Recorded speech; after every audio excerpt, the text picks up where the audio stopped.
En el libro de Colosenses, en el capítulo 1, versículo 9 al 11, está la palabra del Señor.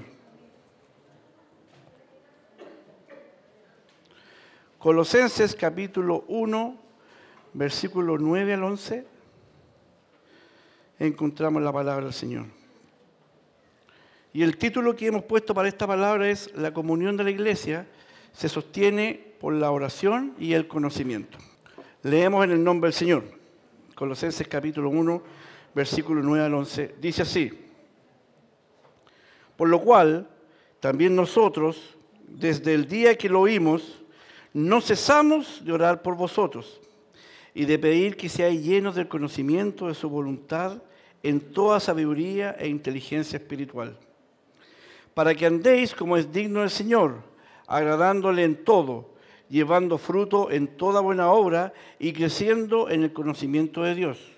Versículo 11, fortalecíos con todo poder, conforme a la potencia de su gloria, para toda paciencia y longanimidad.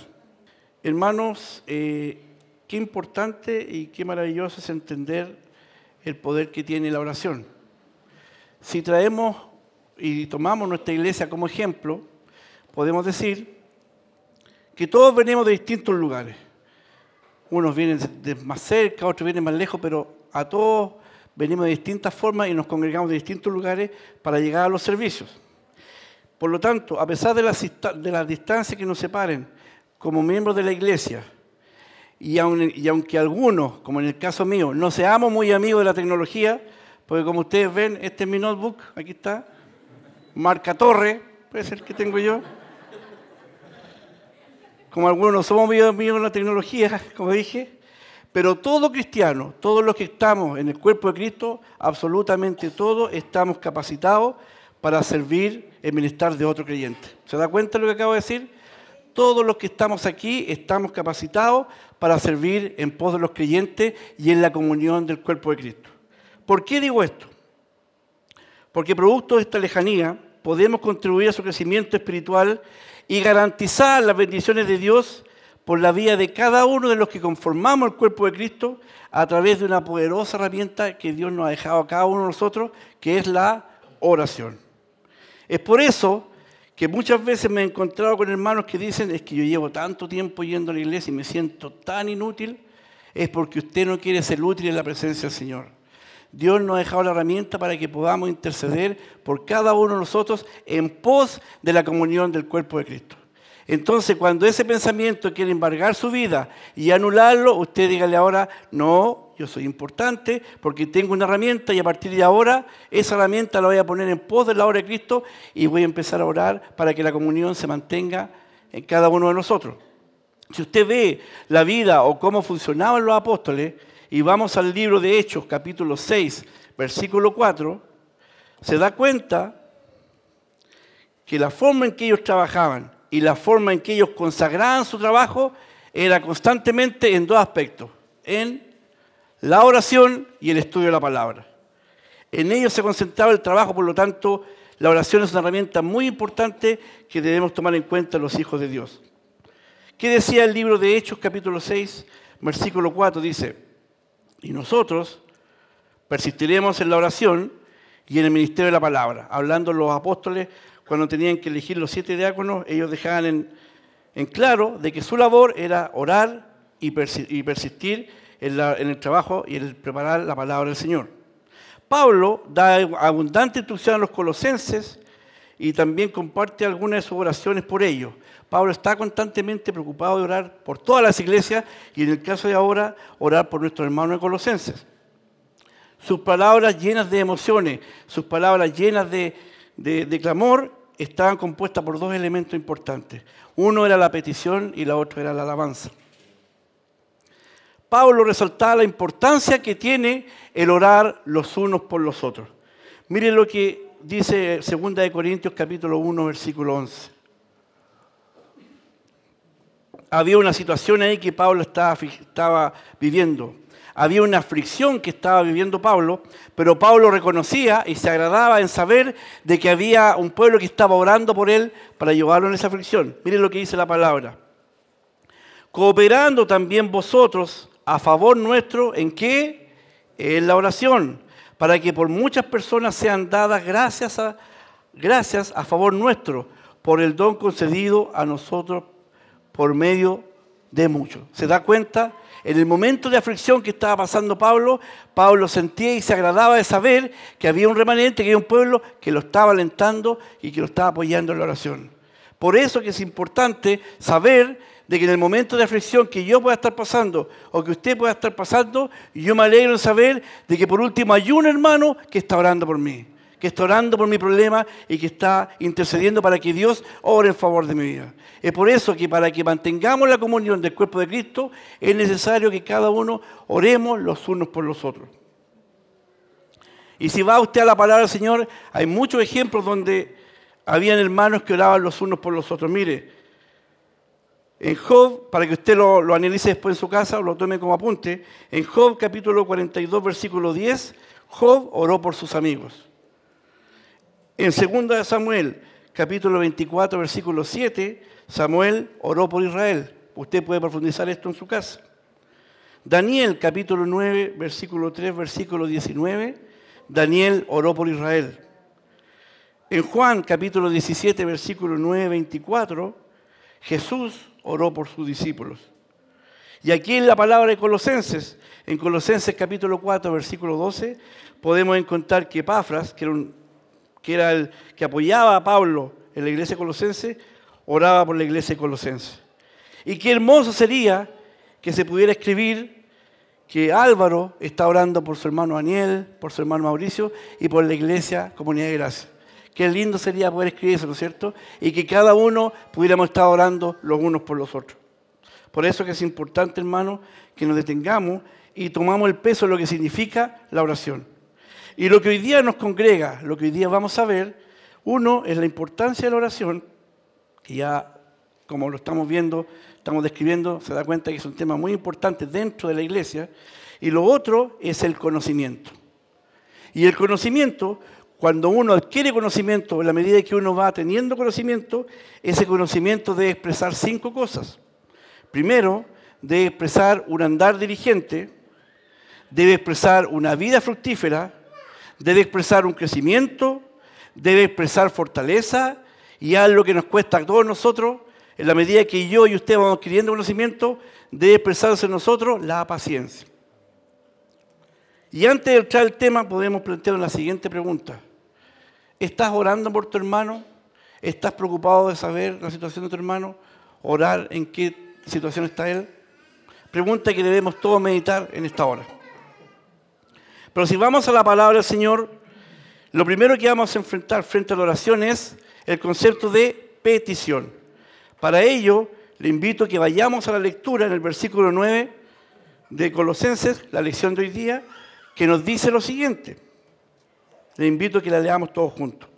Por lo cual, también nosotros, desde el día que lo oímos, no cesamos ¿de qué? De orar por vosotros. Y aquí está. Y de pedir que seáis llenos del conocimiento de su voluntad en toda sabiduría e inteligencia espiritual.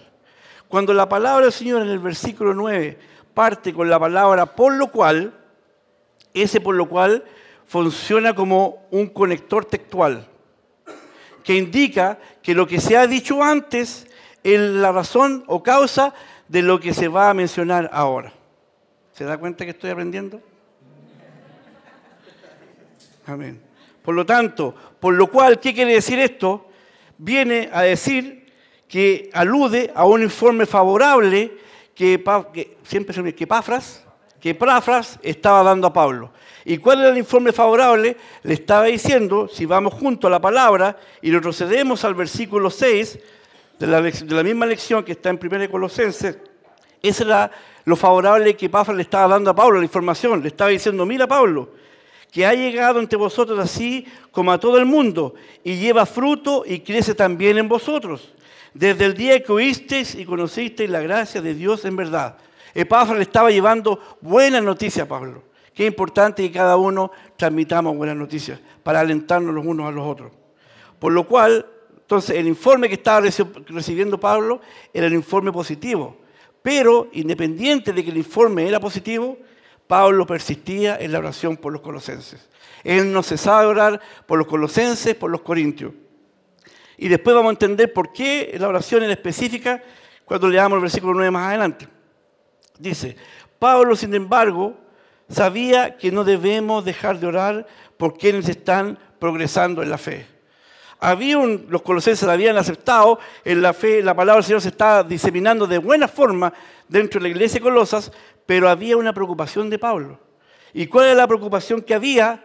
Era que la herejía, que una cultura herética, no se introdujeran a los hermanos de Colosenses. Ellos estaban libres de esto. Todavía esto no estaba, pero Epafras había viajado 2000 kilómetros para informarle a Pablo lo que podía acontecer. Entonces, si analizamos la carta de Colosenses, puede ser una carta como de advertencia, como de preocupación, para que la iglesia orara, para que esa herejía no se penetrara dentro de los hermanos de Colosenses. Es por eso que Pablo los alentaba a orar y a prepararse en el conocimiento. Me perdí.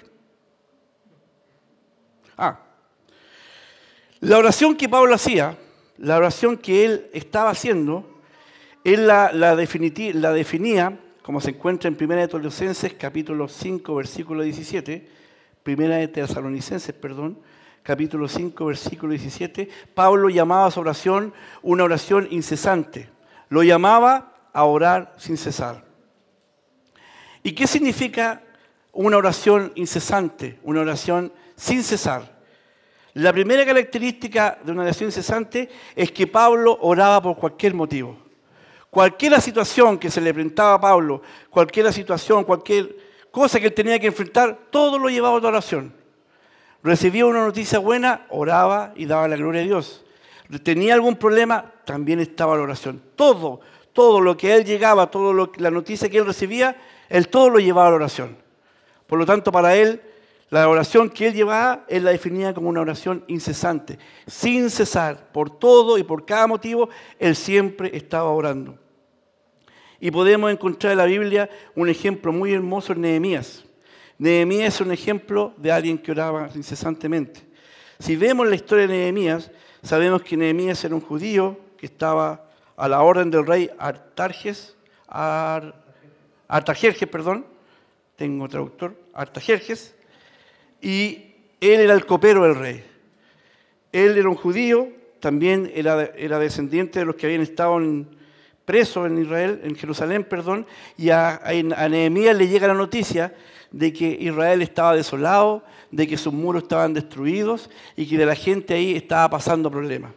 Pero si va usted al libro de Nehemías, y le invito a que busque, por favor, Nehemías capítulo 1, versículo 5, versículo 4 y 5, ver de qué forma Nehemías oraba al Señor. Es hermoso ver cómo oraba él. En Nehemías capítulo 1, versículo 4 y 5. ¿Qué dice la palabra del Señor? Dice, cuando oí estas palabras, me senté y lloré, e hice duelo por algunos días, y ayuné y oré delante de Dios de los cielos. ¿Se da cuenta? Una oración persistente, una oración incisiva, una oración que no se cansaba. Y mire la oración que linda es el versículo 5. Y dije, te ruego, Jehová Dios de los cielos, fuerte y grande y temible, que guarda el pacto y la misericordia a los que le aman y guarda sus mandamientos. Versículo 6. Esté ahora atento tu oído y abiertos tus ojos para oír la oración de tu siervo, que hago ahora delante de ti, día y noche por los hijos de Israel, tus siervos. Y confieso los pecados de los hijos de Israel que hemos cometido contra ti, si yo y la casa de mi padre hemos pecado. ¿Se da cuenta la profundidad de la oración? ¿Se da cuenta la forma en que intercedía Nehemías por su pueblo, que estaba asolado, que estaba con un problema? Esa es la forma incesante la cual define Pablo la oración que el cristiano debe tener por su prójimo. Y la segunda característica que debe tener esta oración incesante es que yo debo conocer la condición de mi hermano. Yo debo de conocer el problema en que está mi hermano. Por eso que es necesario y se hace muy importante que yo sepa en qué está o qué situación tiene mi hermano. Por eso que cuando hablamos de comunión, Si yo tengo comunión con la iglesia, yo sé el problema de mi hermano y mi oración es constante para que lo soporte, para que lo saque en victoria. Pero es triste saber, hermano, que mi única forma de relacionarme con mi hermano es hermano. Muchas veces no sé ni el nombre, le digo hermano porque así está establecido. Pero Dios tenga misericordia y que ahora me empiece a empatizar con mi hermano, saber cuál es su problema y que esa oración incesante sea clamar por la situación de cada uno de mis hermanos. Dios tenga misericordia de nosotros. Por lo tanto, el segundo propósito es conocer la situación en la que está mi hermano. Por lo tanto, los dos elementos que podemos resaltar en la oración incesante que nos está declarando Pablo aquí es una oración incesante, sin cesar, sin detenerse, orar por los hermanos, orar por la situación de cada uno y saber por qué le estoy orando, saber cuál es el problema que aqueja a nuestro hermano. Pero si volvemos a la palabra del Señor, en el versículo 9, Pablo pide que los colosos sean llenos del conocimiento de su voluntad. ¿Y por qué pedía que tuvieran conocimiento y tuvieran sabiduría? Porque acuérdense que dijimos que ellos podían ser atacados por estas corrientes heréticas. Recuerden que el pueblo lo componían judíos y lo componían varias religiones, varios estados. Entonces, cada uno de ellos quería imponer una religión, una cultura que a la larga se iba a traducir en una herejía que iba a atentar con los hermanos colosenses. Por lo tanto, que Pablo pedía y anhelaba en su oración que los colosenses se llenaran del conocimiento y la sabiduría. Y como ya hemos aprendido, el conocimiento y la llenura viene de la palabra pleró, que significa estar completamente lleno y completamente controlado. Veamos unos ejemplos. Los discípulos se llenaron de dolor, se llenaron de tristeza y podríamos decir también de angustia cuando supieron que Cristo se iba. Eso usted lo puede leer en Juan capítulo 16, versículo 6. Eso es lo que llenó el corazón de los discípulos. Dolor, tristeza, saber que su maestro se iba. Por otro lado, si usted va al libro de Hechos, capítulo 4, versículo 31, ahí usted podría ver que lo que controlaba a los hermanos de ahí era la alegría y el gozo, saber que el derramamiento del Espíritu Santo estaba sobre ellos. Por un lado usted tiene el contraste de ver a los discípulos que estaban tristes de saber que su maestro se iba, pero por otro lado estaban los hermanos contentos de saber que el Espíritu Santo iba a estar sobre ellos. Por lo tanto, la pregunta es, en cada caso que pusimos en estos dos ejemplos, ver de qué estaba lleno el corazón de los hermanos. Y esa pregunta podemos trasladarla para nosotros ahora. Frente a lo que has aprendido, lo que has leído, ¿de qué está lleno tu corazón? ¿Está lleno de la palabra del Señor? ¿Te está llenando de conocimiento? ¿O todavía tus impulsos te gobiernan? ¿Todavía la ira te gobierna? ¿Todavía una mala palabra te gobierna? Llénate del conocimiento, hermano, y de la gracia del Señor en esta hora. Pablo deseaba que los colosenses estuvieran totalmente controlados por el conocimiento. Y vamos a la palabra conocimiento que significa epignosis. ¿Cómo estoy? Epignosis. El conocimiento que Pablo anhela ver en los colosenses es que ser conocimiento pleno y profundo, que se llenen de sabiduría, que se impregnen de conocer la palabra del Señor. Y si usted analiza la vida y si usted analiza la obra de Pablo con lo que él siempre transmitió y lo que él siempre quiso entregar, es que todos se llenaran del conocimiento.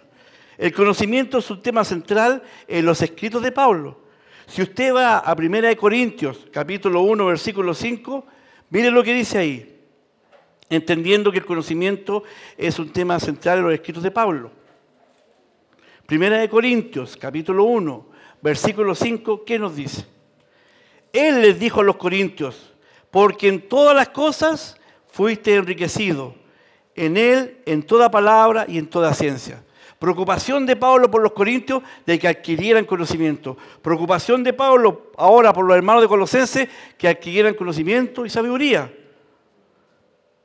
La sabiduría y el conocimiento están escondidos en Cristo, como lo indica el libro de Colosenses, capítulo 2, versículo 3. ¿Se da cuenta? La preocupación constante de Pablo, que su pueblo, que la iglesia, que el remanente que él estaba pastoreando adquiriera conocimiento, adquiriera sabiduría y se nutriera en el conocimiento de la palabra del Señor. Pero debemos dejar en claro que también la Biblia nos advierte acerca del peligro de la falta de conocimiento. Proverbios 19, versículo 2, ¿qué nos dice? El alma sin ciencia no es buena. ¿Qué quiere decir esto? Que la ignorancia, cuando yo tengo ignorancia, cuando yo no sé, cuando yo no tengo conocimiento, mi vida está llena de angustia. Es como decir vulgarmente, ando dando palos de ciego. Cuando yo no tengo conocimiento, cuando yo no tengo claro a quién sirvo, cuando yo no tengo claro que mi destino es Cristo, Cristo y solo Cristo, ando dando palos de ciego y la angustia toma posesión de mi vida. Pero cuando yo sé a quién sirvo, cuando yo sé a quién alabo, cuando yo sé que me congrego para honrar el nombre del Señor, los problemas podrán atribularme, los problemas podrán atacarme, pero mi destino es Cristo, honrar a Cristo y buscar la santificación y acercarme cada día más a Él. Eso es lo que produce el conocimiento en su vida y el conocimiento en mi vida. El que quiere hacer la voluntad, pero debemos hacernos la pregunta, ¿cómo obtengo yo conocimiento? ¿Cómo puede usted obtener conocimiento? Juan capítulo 7, versículo 17 nos da la respuesta.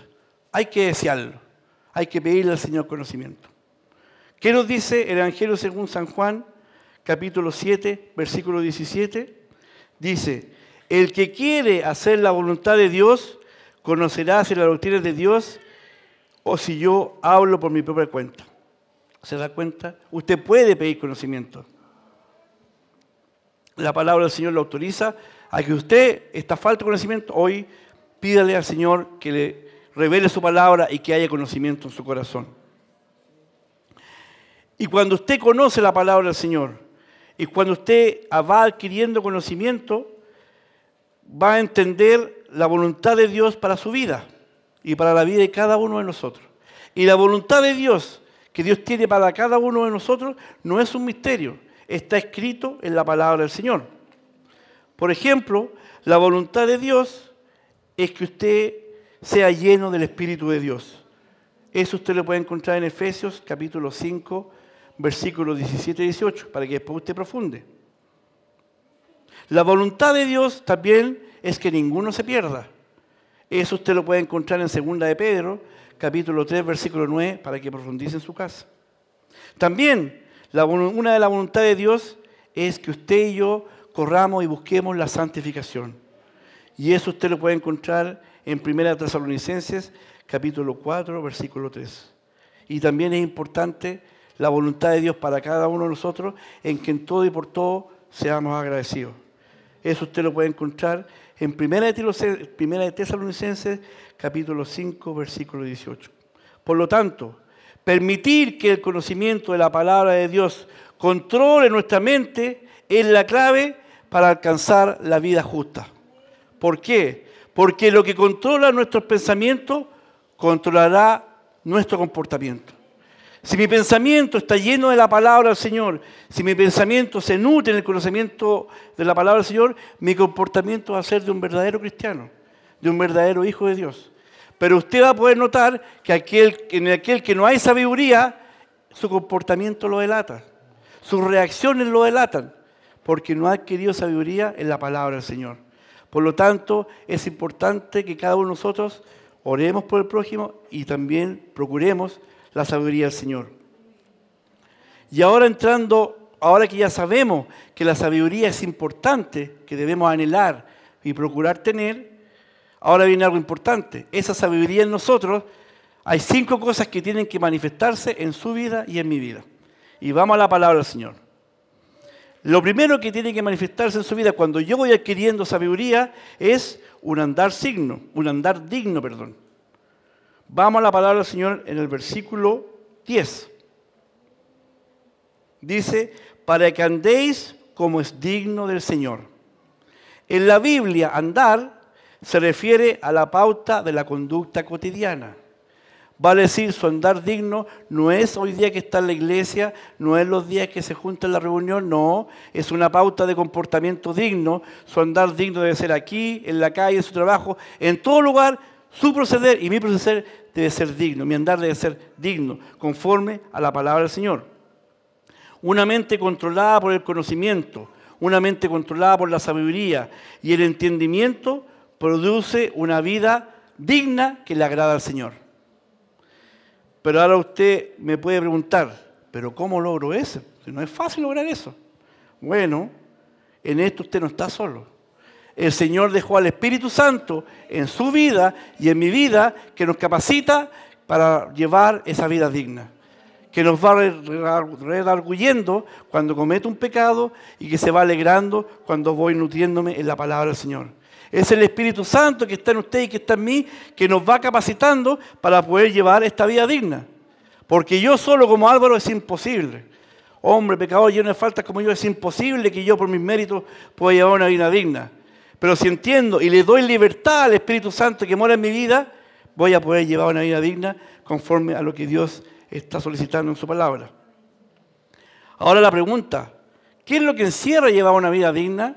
Bueno, son 7 aspectos. El primero es, debemos andar en humildad.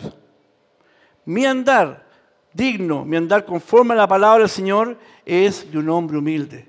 Es de un hombre que no hace ostentación de nada, sino un hombre que anda humilde, que anda siempre buscando el servir, buscando el anhelar. Él siempre estaba procurado en qué puedo ayudar, en qué puedo colaborar. Ese es un andar digno y esa es una manifestación de un andar digno, andar en humildad. Otra manifestación, eso usted lo puede encontrar, si quiere profundizar, en Efesios capítulo 4, versículos 1 al 3. Otra manifestación del andar digno es andar en pureza. Que al conocer la palabra del Señor me haga entender que mi vista, que mi hablar ahora es puro. Ahora ya no miro con deseo, ahora ya no miro con maldad, sino que mi mirada es una mirada de respeto. Es una mirada de donde yo tengo respeto por mi prójimo, por mi hermana, por mi hermano. Eso es un andar en pureza. Usted lo puede profundizar leyendo Romanos capítulo 13, versículo 13. Un andar digno también involucra contentamiento. Y ahí usted me podrá decir, pero estoy lleno de problemas, tengo tantas cargas. Y escuchamos la versión, es que usted no póngase en mis zapatos, dicen algunos. Tendría que estar usted en mis zapatos para ver si puedo andar contento. Hermano, si hay algo por lo que yo me voy a contentar siempre, y lo hemos dicho, es el gozo de la salvación. Saber que soy salvo, saber que soy perdonado, produce un gozo tan tremendo que importa los problemas, no importa las dificultades que tenga, pero el gozo no me lo quita nadie porque soy salvo y perdonado por Cristo. Porque no teniendo nada, Él me salvó y Él me restauró. Y ese gozo, hermano, no me lo quita nadie. Ese es un andar digno. Usted lo puede profundizar leyendo 1 Corintios capítulo 7, versículo 17. Un andar digno también involucra buenas obras. Pórtese bien, no cometa maldad, no tome lo que no es suyo, no hable falso testimonio, ande derechito.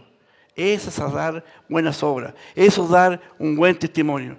Que la gente que no conoce al Señor lo pueda conocer a través de mi proceder, a través de mi actuar.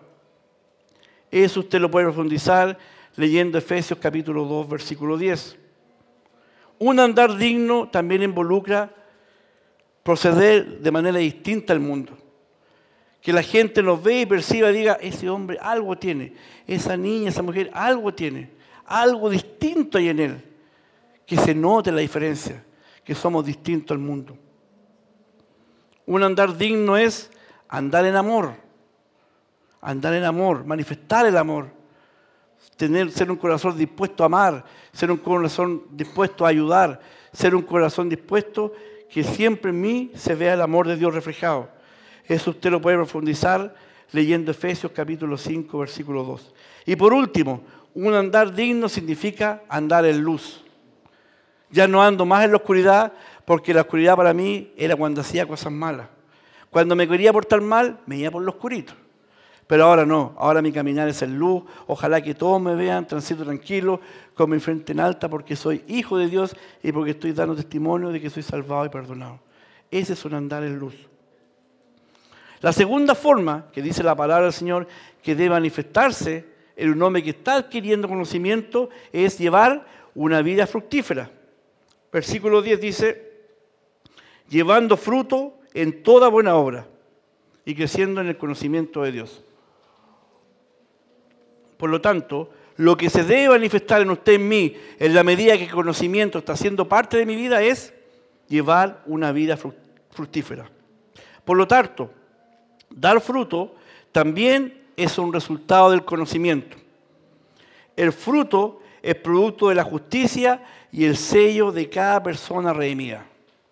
Por lo tanto, si Dios restauró mi vida, si Dios restauró su vida, es necesario ya que se empiecen a manifestar frutos de esa restauración. Si yo soy renovado y restaurado por la misericordia de Dios y llevo un tiempo caminando, ya deben empezar a expresarse frutos de esa conversión y de esa restauración que Dios hizo en mi vida. Si usted lee San Juan capítulo 15, versículo 8, mire lo que dice. En esto he glorificado a mi Padre, en que llevéis mucho fruto y seáis así mis discípulos. ¿Se da cuenta? Por lo tanto, los hijos de Dios, los que somos renovados, necesariamente tenemos que llevar fruto y manifestar fruto. Pero ¿qué produce el fruto en la vida de los creyentes? ¿Qué produce el fruto y qué produce el fruto en mi vida? Bueno, en primer lugar, algo maravilloso que le invito a que busque en el libro de San Juan, capítulo 15, versículos 4 y 5, produce la unión con Cristo. Eso produce el llevar fruto. San Juan, capítulo 15, versículos 4 y 5, ¿qué nos dice? Permanecer en mí y yo en vosotros, como el pámpano no puede llevar fruto por sí mismo si no permanece en la vid, así tampoco vosotros si no permanecéis en mí. Versículo 5, y esto es hermoso. Yo soy la vid, vosotros los pámpanos. El que permanece en mí y yo en él, éste lleva mucho fruto. Qué hermoso estar pegado a la vid, pegado al conocimiento, a la palabra del Señor. El que está en mí lleva mucho fruto. Porque separados de mí, ¿qué pasa? Nada, absolutamente nada podéis hacer. Por lo tanto, el llevar fruto, el conocimiento, significa que yo estoy pegado al Señor. En segundo lugar, la sabiduría es un requisito previo para dar fruto. Si yo no tengo conocimiento de la palabra del Señor, si yo no conozco lo que la palabra del Señor me está diciendo, de lo que debo alejarme, de las cosas que me hacen mal, no puedo llevar fruto si no hay conocimiento en mi vida. Piense que pero la sabiduría es de lo alto. Y cuando la sabiduría que usted y yo pedimos y es otorgada de lo alto, mire cómo esta sabiduría es maravillosa. Y usted la puede leer en Santiago capítulo 3, versículo 17. La sabiduría que Dios nos entrega a cada uno de nosotros, mire cómo es. Es pura. Después es pacífica. Es amable. Es benigna. Es llena de misericordia y de buenos frutos, sin incertidumbre y sin hipocresía. ¿Se da cuenta que es maravillosa la sabiduría que proviene del Señor? Por lo tanto, la falta de fruto está ligada a la falta de sabiduría espiritual. Que el Señor tenga misericordia y los vaya capacitando a cada uno de nosotros. Lo tercero que se debe manifestar en el cristiano que va adquiriendo conocimiento es un crecimiento. Vamos a la palabra del Señor, en el versículo 10 dice, y creciendo en el conocimiento de Dios. Un tercer resultado del conocimiento es el crecimiento espiritual. El conocimiento de Dios revelado en su palabra es crucial para el crecimiento espiritual. Mire, y la primera y hermosa evidencia de que usted y yo estamos experimentando un crecimiento espiritual es un amor profundo por la palabra de Dios. Mire qué hermoso lo que dice el Salmo 119, versículo 97. Lo primero que se expresa en nosotros cuando vamos desarrollando un crecimiento espiritual es amar la palabra del Señor. Mire lo que dice, oh, cuánto amo yo tu ley, todo el día en ella mi meditación. La persona que el conocimiento está siendo parte de su vida se deleita en la palabra del Señor, anhela buscar la palabra del Señor, No hay momento en que anhele buscar la palabra del Señor, escuche un mensaje porque quiere nutrirse de la palabra del Señor. Eso es una manifestación en su vida y en mi vida que estoy experimentando un crecimiento espiritual. La segunda evidencia del crecimiento espiritual se refleja en una obediencia. Cuando el conocimiento de la palabra del Señor empieza a entrar en mi vida, yo empiezo a someterme a la palabra del Señor y entiendo que la palabra del Señor es como si dijéramos, es la cancha donde yo me puedo mover. Es donde yo me puedo comportar y donde yo me puedo moverme. Solamente está dirigido y rayado, si podríamos decirle, por la palabra del Señor. Por lo tanto, una manifestación de su obediencia, de un crecimiento, es la obediencia. Y la tercera evidencia del crecimiento produce una fe creciente. Constantemente, en la medida que yo me voy nutriendo de la palabra del Señor, mi fe va creciendo, mi fe se va desarrollando y mi fe se va nutriendo.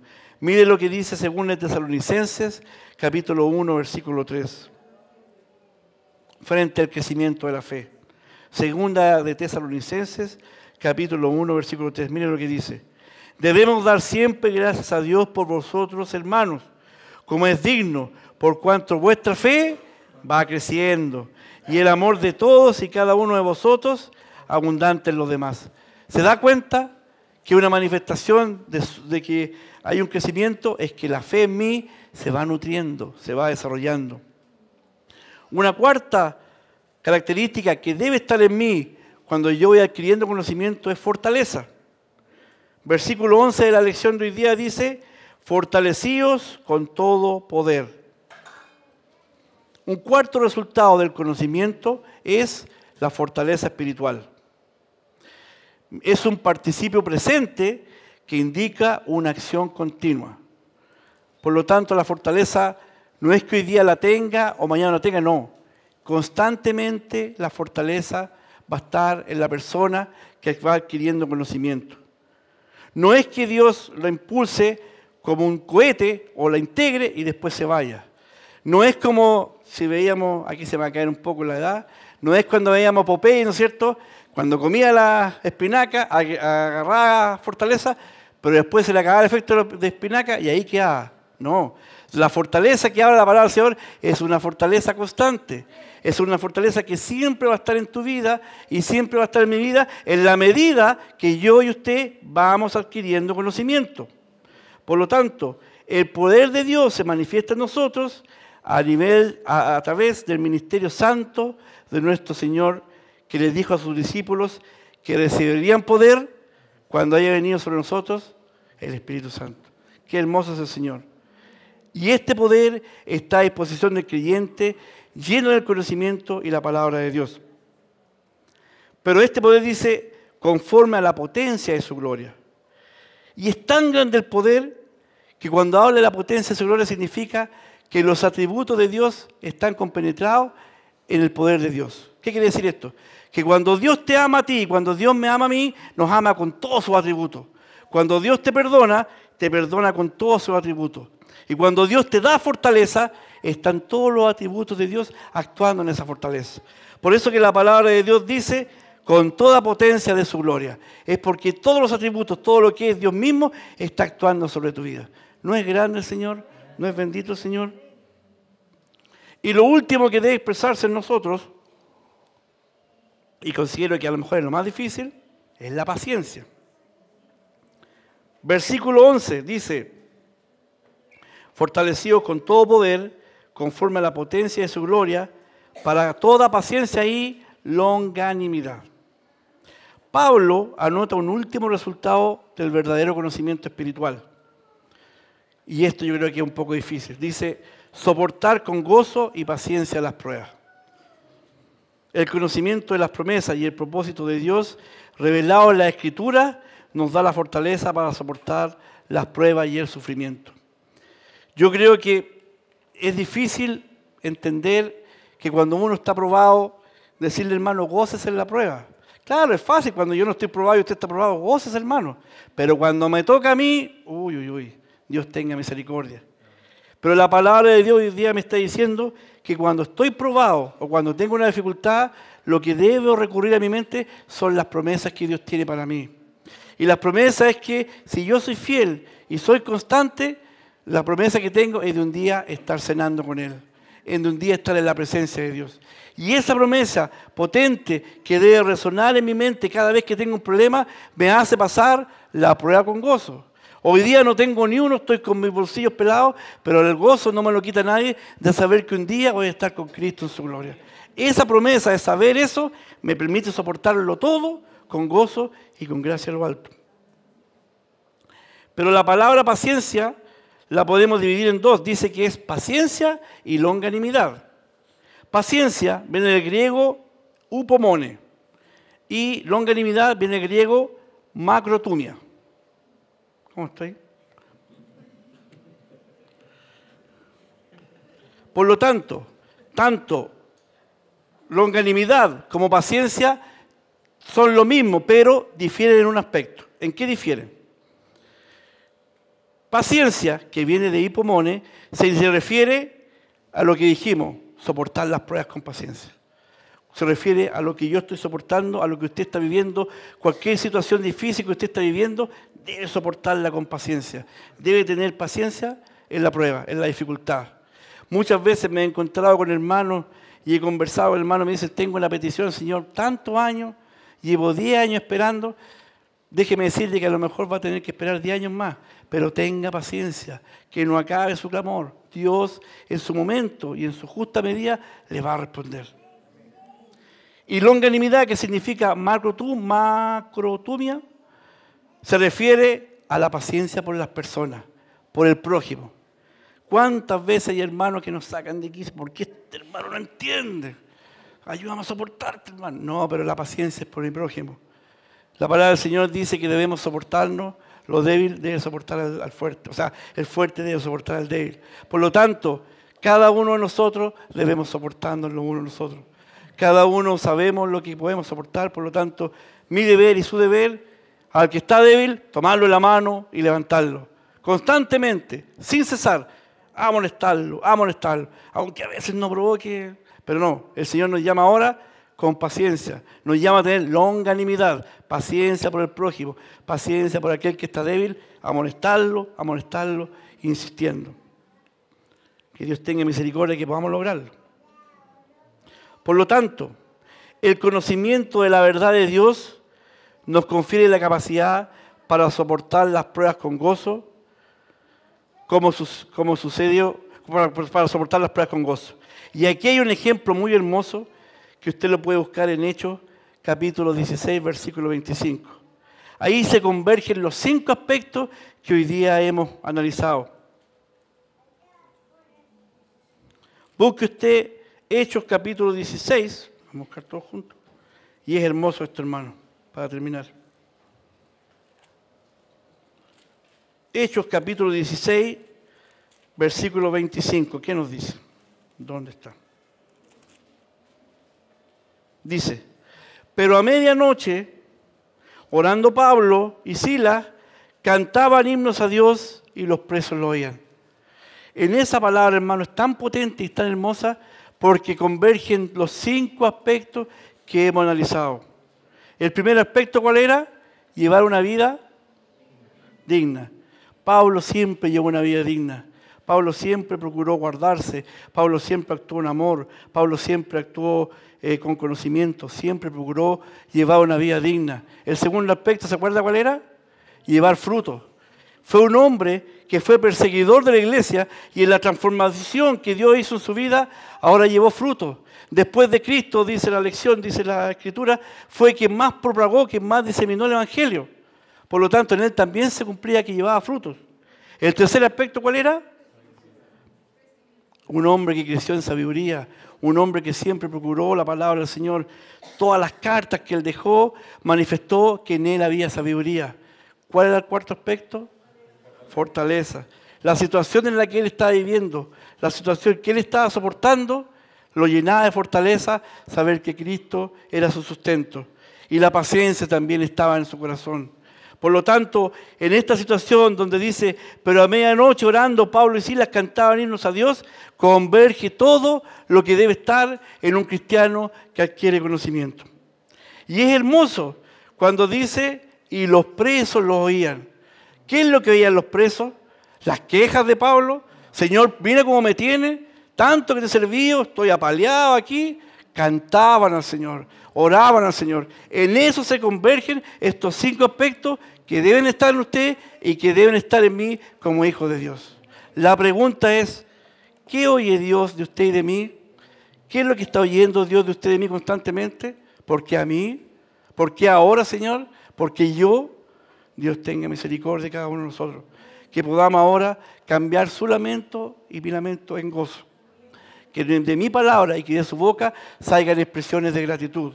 Saber que el conocimiento de la palabra del Señor me ha hecho entender lo más grande, lo más maravilloso, que soy salvo y perdonado. Y ese gozo no me lo puede quitar nadie. Y en ese gozo ahora yo me desenvuelvo buscando la santidad y elevando expresiones de gratitud al Señor. Pero ahora, como hermanos de la iglesia, ¿te das cuenta de la tremenda herramienta que tenemos en la oración? ¿Se da cuenta de lo potente que es la oración? Ahora la pregunta es, ¿cómo estás usando tú esa herramienta? ¿Solamente la estás usando cuando estás en problemas? ¿Solamente la estás usando cuando escasea el dinero? ¿Cuando la enfermedad?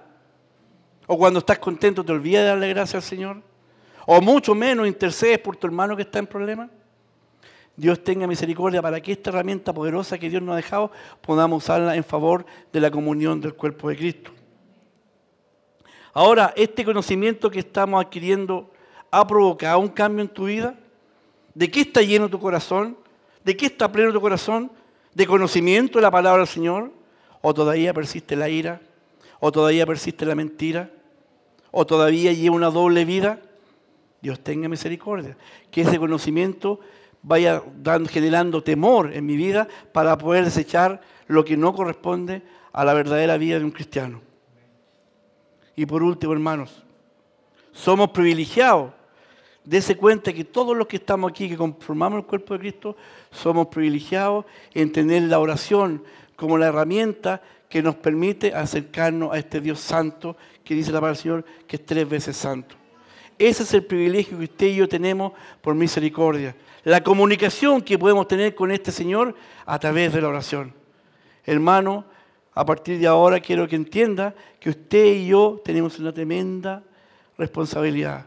Orar los unos por los otros y adquirir conocimiento. Porque ese conocimiento nos va a dar fuerza, nos va a dar paciencia, nos va a dar amor, nos va a hacer llevar una vida digna y nos va a hacer crecer. Que el Señor les guarde y que el Señor les bendiga. Oremos al Señor.